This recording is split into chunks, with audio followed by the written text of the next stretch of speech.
The Work of Art Themselves by Raymond Williams. We have come a long way to understand sociology of culture through the means of cultural institutions, formations, and means of productions. But in this process of understanding, we are bound to ask if what we are studying is sufficient to the presumed subject, that is, the work of art themselves. So, now we realize that we have sociology, or we have found a framework of sociology, but the question of art and its intricacies still remains. The work of art themselves is a reasonable question, but this question has an unreasonable apparent form which keeps us doubtful. Certain sociological facts and considerations are rather hastily admitted and accepted, but then to understand them we go to the work of art themselves. Looking at art to understand society as an everyday decision, but we should stop reasoning art or looking at art as a product of society. Therefore, look at painting, listen to music, and read a poem, keeping them independent from the society. We need to read a poem or look at an art without any presumed ideas, beliefs, or thoughts. A conceptual shift, which means to break off or keep away the sociological inquiry and move to a generalized category of art with its presumed rules. And what is necessary is to have empirical shift, not the conceptual shift. Empirical shift is where you leave sociological analysis aside and instead read a poem. And also you keep away socio-cultural category, which is generally considered to be the object of analysis. The work of art themselves is a socio-cultural category of the highest importance, because every art in various forms possesses a common quality, and this quality brings them together as a category. And this crucial property in common distinguish them as a group from other human practices. At this level of understanding, a question arises eventually. The obvious example to the question is the case of dance. There are many forms of dance which are considered as art, for example classical ballet. But there are other forms of dance such as ballroom dance where this description does not suggest itself. It is considered as a pleasurable social activity. One early distinction suggests itself that ballet is performed for an audience, whereas ballroom dancing is where we can all join in. But what if there is a performance of an exhibition of ballroom dancing?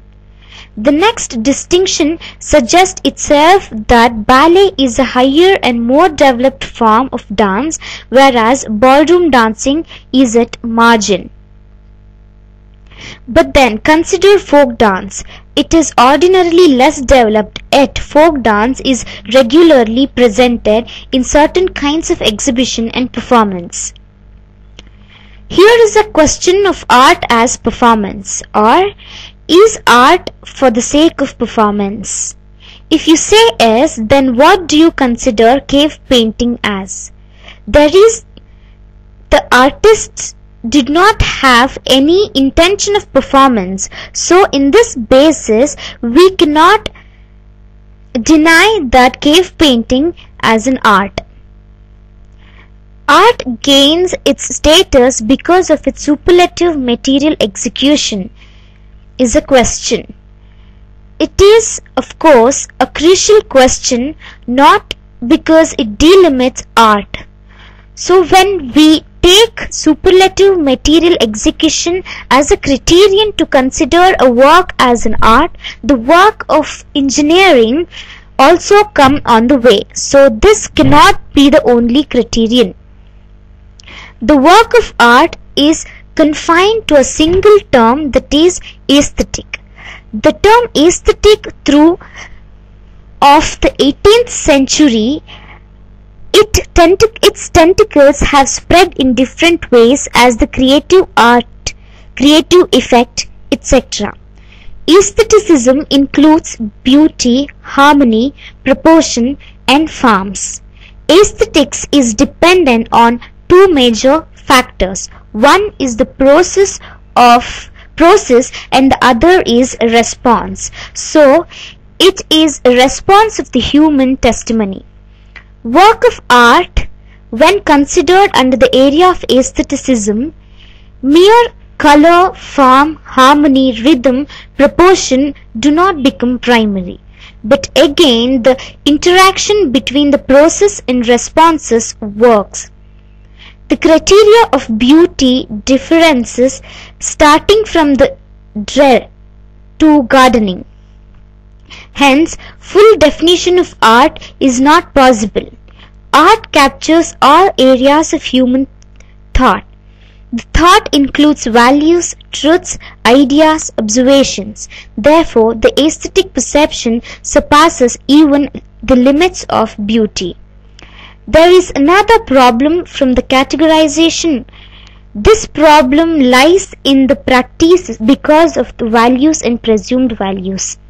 The last part of the essay, the art and not art, questions the conventional categorization of what can be called art and what is not art. This is subjected to a sociological evolution and becomes difficult to define. How can distinctions be made clear, specifying a piece of art as an art or not really art? Evolutions have led to a conclusion that we turn to label the not really art as sub-literature, pulp fiction, categorizing them as mediocre. Art being discerned and aware of sociological connections, we are affirmed that there has to be a shift in perspective from sociological categories to the work of art themselves.